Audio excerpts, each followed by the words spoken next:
नांदेडमध्ये जिल्हा मध्यवर्ती बँकेची रणधुमाळी सुरू आहे. उमेदवारी अर्ज मागे घेण्याच्या शेवटच्या दिवशी मोठी घडामोड पाहायला मिळाली. निवडीचा विश्वास असलेल्या शिवसेना आमदार बाबुराव कोहळीकर यांना खासदार नागेश पाटील आष्टीकर यांच्या लेकासाठी ऐनवेळीच निवडणुकीतून माघार घ्यावी लागली आहे. आता या सर्व प्रकरणावर शिवसेनेचे आमदार बाबुराव कोहळीकरांनी प्रतिक्रिया दिली आहे. पाहूया.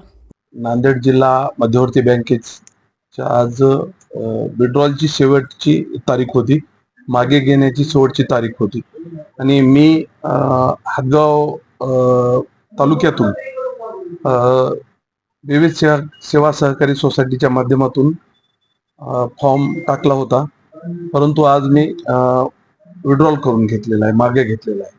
कृष्णा पाटील आष्टीकर यांच्यातून नेमकं काय वाद होता? तुम्ही आक्षेपी दाखल केला होता त्यांच्यावर?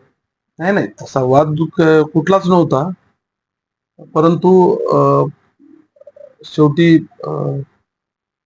काही जे डॉक्युमेंट्स राहतात त्याच्या संदर्भात आम्ही हायकोर्टात धाव घेतली होती, परंतु महाराष्ट्र राज्याचे उपमुख्यमंत्री आमचे शिवसेनेचे मुख्य नेते एकनाथरावजी शिंदे साहेब यांनी आम्हाला आदेश दिल्यामुळं हे फॉर्म आम्ही विड्रॉल केलेला आहे.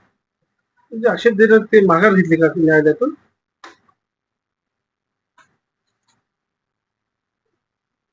न्यायालयामध्ये सुद्धा आमच्या सूचकांनी यांनी रीट दाखल केली होती, परंतु ती सुद्धा मागे घेण्यात आलेली आहे. काय कारण माघार घेण्यात? आम्ही पक्ष आदेश सगळ्यात आम्ही महत्व देतो. आम्हाला वरून पक्षाचा आदेश आला, उपमुख्यमंत्री तथा मुख्य नेते शिवसेना एकनाथरावजी शिंदे साहेब यांनी सांगितल्यामुळे आम्हाला पक्षापेक्षा दुसरं काहीच मोठं नाही. आम्ही पक्ष आणि शिस्त ही आमच्यासाठी महत्वाची आहे.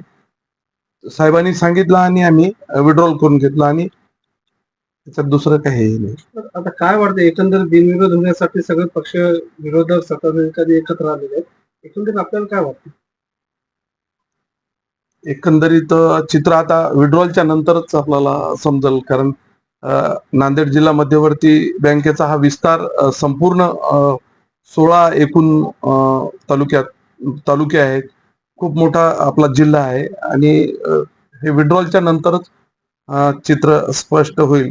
परंतु मी माझा फॉर्म मागे घेतलेला आहे. आमचे मित्र अर्धापूर मधून मागच्या वेळेस अवघ्या नांदेड जिल्हा मध्यवर्ती बँकेला 3 मतांना हारले होते, तरी सुद्धा त्यांनी सुद्धा पक्ष आदेश आल्याच्या नंतर मागे घेतला आहे. ही शिवसेनेची शिस्त आहे, त्याच्यामुळे आम्ही ती पाळली.